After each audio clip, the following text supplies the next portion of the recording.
এমন গুরুত্বপূর্ণ কথা একবারে ভুলেই গেলে। মনে পড়লে আমরা সেটা জিজ্ঞেস করবো। বেশ বেশ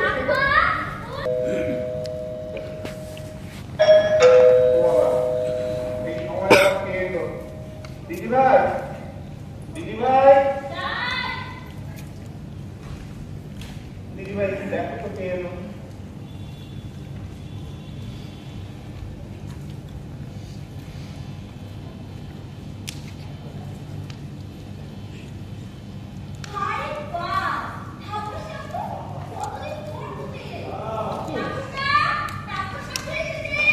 আরে ভেতরে নিয়ে এসো, ভেতরে নিয়ে এসো।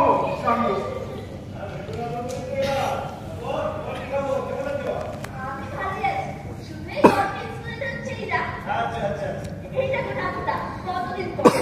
কেমন আছেন? আরে এসো এসো, আমি তো ভালোই আছি। তোমার খবর কি? এই চলে যাচ্ছি। স্মৃতি জড়িয়ে আছে এর সাথে। বাংলাদেশের যুদ্ধ, দেবদার বন্দ্যোপাধ্যায়, তারপর ধরো নিয়ে কত ভালো ভালো গান, সঙ্গীতা অনুরোধের আসর, হারানের গান, তারপর বক্তব্য আর এই নাটক।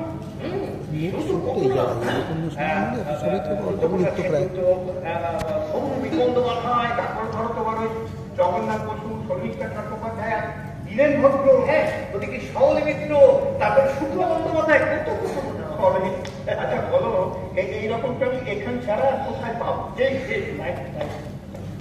আচ্ছা বৌদি, সকালে যখন রেডিও ওই অনুষ্ঠান শুরু হয় তখন একটা ভাজা, তুমি সেই বাজনাটা শুনে? ওরে বাবা, শুনবো না? ওই যে ওই বাজনা দিয়ে তোর ঘুম ভাঙে।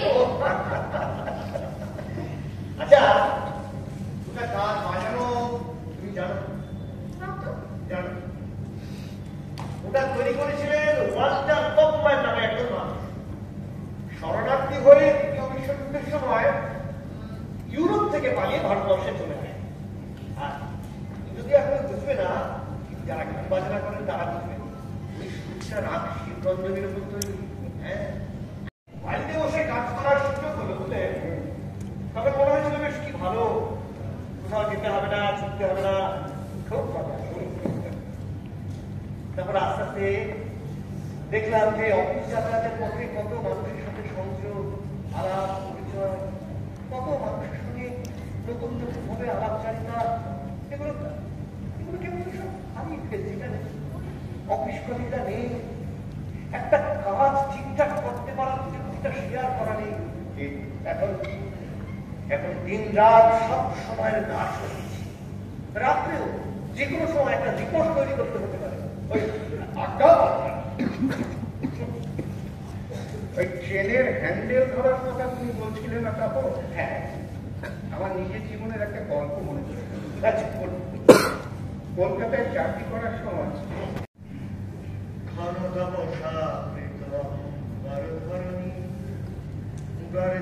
সিন্ধু চলিছে ধরণী, গভীর রাত্রি গাহিছে যাত্রী, হে দিশে ঝঞ্ঝা উঠিছে স্বর, ঘনতম সাবৃত অম্বর ধরণী, গর্জে সিন্ধু চলিছে গভীর রাত্রি গাহিছে যাত্রী, হে দিশে ঝঞ্ঝা উঠিছে স্বর। ওঠ মা দেখবা চাহি, এই তো এসেছি আর চিন্তা নাহি, জননী হীনা কন্যা দীনা, ওঠ মা প্রদীপ্তি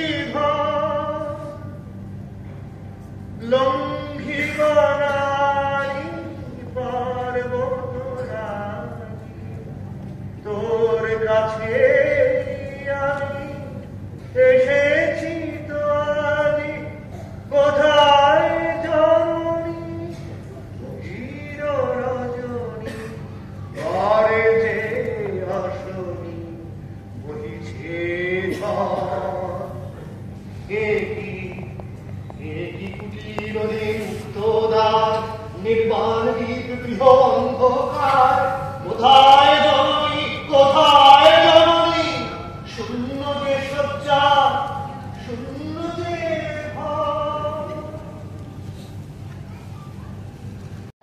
লম্বা পাইপটা কলের সাথে লাগিয়ে মনের আনন্দে বাগানের গাছগুলোকে স্নান করাচ্ছিল।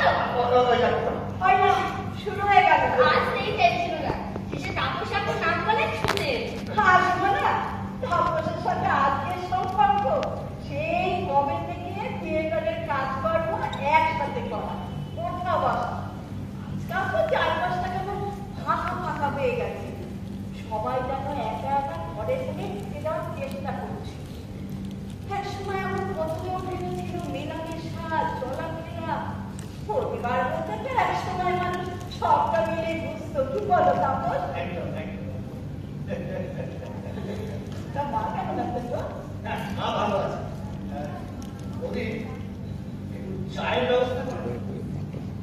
হ্যাঁ, একটু দেখুন।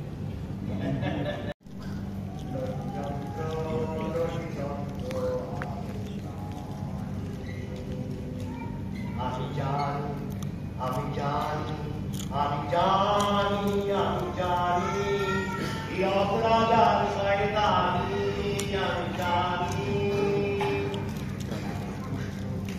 রাজা ভদ্র, রাজা ভদ্র, রাজা ভদ্র, রাজা নীচ, রাজা ক্রূর, রাজা ধন, রাজা অনাচার সীমা ছেড়ে,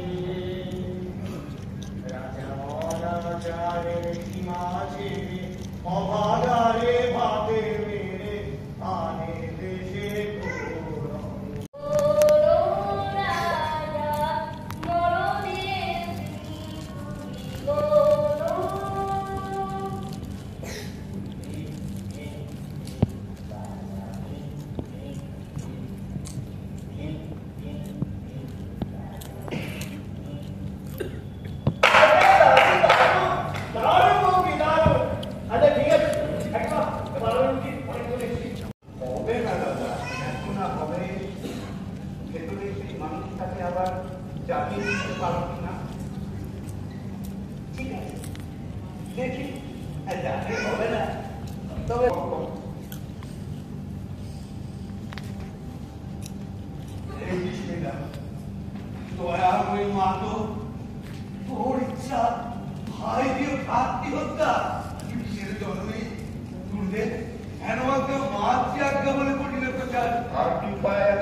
তোমার হস্তে খর্ব নাই, রোষে তব বজ্র আনর নাই করতি।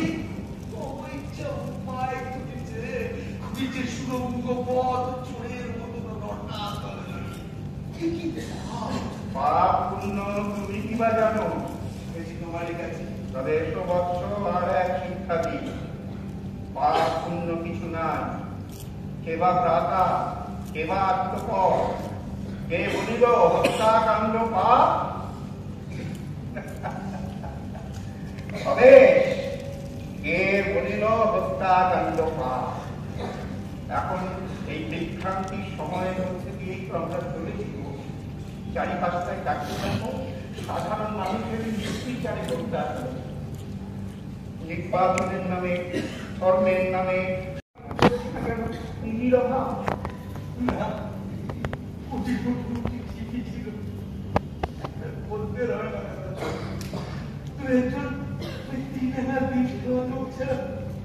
বড়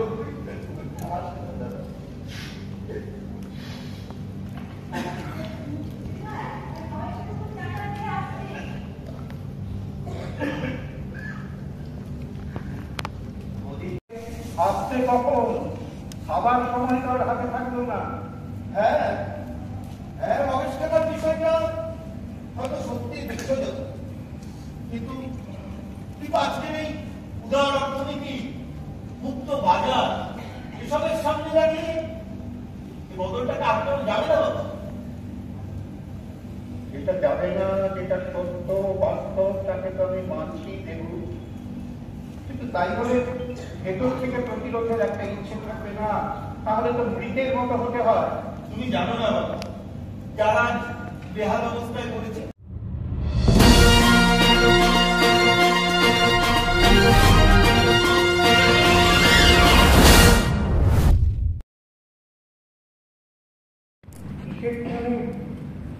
তারা আগে রাত্রি বেলায় মন ছেড়ে তোমার নাতনি মাথার কাছে দাঁড়িয়ে আছে। ওদের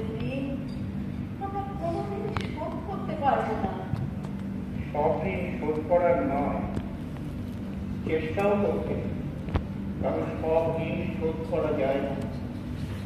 শুধু কৃতজ্ঞ থাকতে হবে, মনের মধ্যে কৃতজ্ঞতার আলোকে সেই মুখগুলোকে উজ্জ্বল করে রাখতে হবে। তুমি কি ভালো ভালো করে কথা বলতে পারো? আমি তো তাকে পারি না। সারা জীবনে কত মুখ, কত স্মৃতি, কত মানুষ। আমার এক এক সময় মনে হয় লাগানো আমাদের জীবনটা আসলে এক একটা রেলগাড়ি, একটার পর একটা স্টেশন পার হয়ে যায়, প্রত্যেকটা স্টেশনের লোক নামে, জীবন থেকেও তেমনি হারিয়ে যায় কত মানুষ। দিয়েছেন ভবেশ বাবু। আরে দাদা ভাই, একটা কথা তো বলতেই ভুলে গেছি। অবনী বাবু, দেবাশিস আর সুজাতা এরা মিলে ভবেশ বাবুকে বেশ কিছু টাকা ধার দিয়েছেন তার দোকানটা একেবারে নতুন করে সাজিয়ে তোলার জন্য। ঋণ হিসেবে দিয়েছেন, আর তার পাশাপাশি দেবাশিস ভবেশ বাবুর হাতে তুলে দিয়েছেন আগামী মাসের মাসকাবারি খরচ।